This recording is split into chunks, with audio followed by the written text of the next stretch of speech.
Hello guys, my name is Kelvin. You are welcome to my class, Kelvin Mathematics class. Alright, if you are just new and you are joining me, please try and subscribe to my YouTube channel, and anytime I post you'll be the first to see it.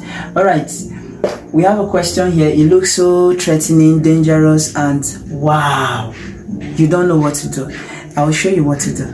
We have this as x minus 5 root x plus 6 equal to 0. So how are we going to solve this? Quickly, we are just going to say let x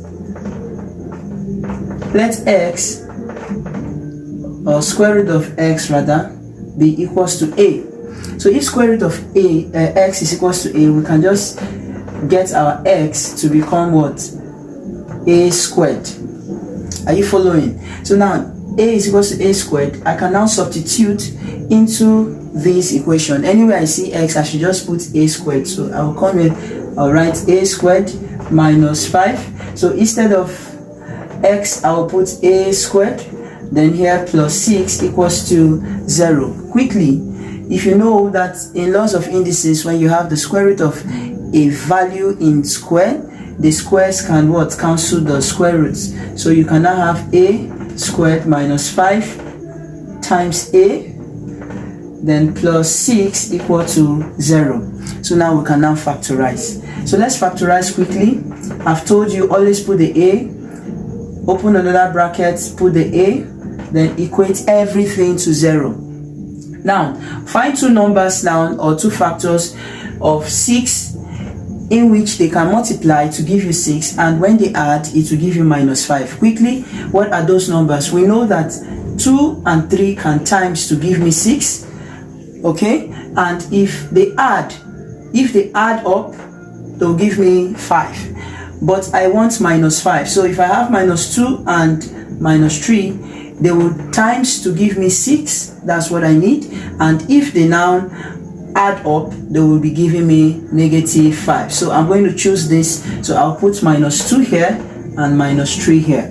So quickly, this means that a minus 2 is equals to 0, and x minus 3 is also equals to 0. So we can now say that a minus 2 equals to 0, or a minus 3 equals to 0.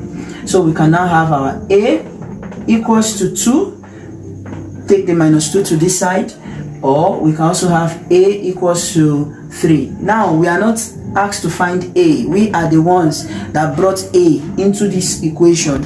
We are the ones that brought a here. We don't need a. What we are asked to find was x. So quickly, I'm going to now get the x. So remember that we stated that a should be equals to square root of x. So remember, I will just write the square root of x should be equals to a, but now this time my a now is 2. So how do you find your x? Quickly, our x now will be equals to what?